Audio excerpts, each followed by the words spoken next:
полицейским, судьям и пускай раздают. Дүйнө Молдовадагы шайлоого эч качан мынчалык жакындан көз салган эмес. Бирок жекшемби күнү өтүүчү добуш берүүдө тобокелчиликтер жогору. Украина менен Европа биримдигинин ортосунда жайгашкан бул чакан өлкө өз парламентин шайлаганы турат. Анын жыйынтыгы менен Молдова 2030 жылга барып Евро шаркетке кошулары же мурунку Совет өлкөсү кайра Орусиянын орбитасына кайтары белгилүү болот. Былтыр Майя Санду Молдованын Европаны жактаган президенти катары кайра шайланган. Ал кийлигишүүлөр болду делген шайлоодо Орусияны жактаган бир нече талапкерге каршы аз айырма менен жеңишке жеткен. Анын айтымында бул иретта Орусия кийлигишип жатат жана тобокелчилик жогору.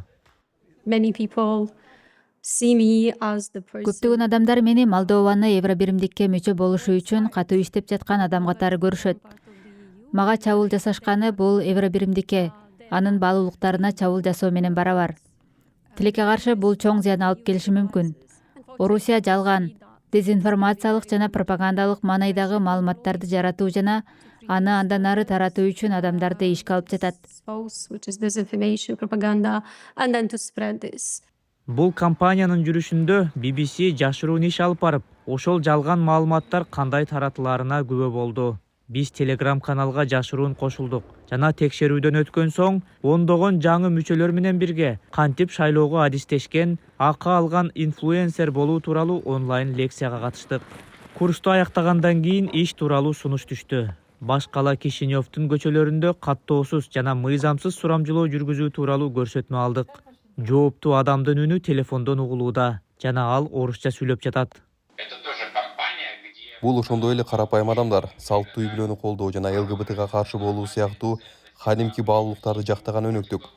Алар өз жашоосун жана өз бактысын көпчүлүк жат кишилер жана жат идеология таңгуулагандай эмес, өзү каалагандай кургусу келген адамдар. Көп өтпөй, биз түйүндүн ичинде жогору алдыга жылдык. Көбүрөөк акча сунушташты. Бул ирет топко социалдык желеде жалган аккаунт түзүү керектигин айтышып, ага кандай билдирүүлөрдү чыгаруу керек экендиги тууралуу көрсөтмө беришти. Учурдагы өкмөт жана президент Санду тууралуу жалган маалымат таратуу сыяктуу. Бизге айына $170 төлөп беришерин жана акча Москвадагы ПСБ банкынан келерин айтышты. Бул банкка Орусия мамлекетиээлик кылат жана ага эл аралык санкция жарыяланган. Ушул сыяктуу билдирүүлөр колдонуучулардын көңүлүн буруп жатканы анык. Молдованын 2 миллиондон бир аз гана көбүрөөк калкы бар. BBC жогорудагы түйүндүн бир бөлүгү болгон 90 TikTok аккаунтун аныктады. Биз чыгарган күнү аларга да ошол эле билдирүүлөрдү жайгаштырууну айтышты. Анан ал 23 миллион көрүүчү, 860 миңден ашуун жакты деген белгини чогултту.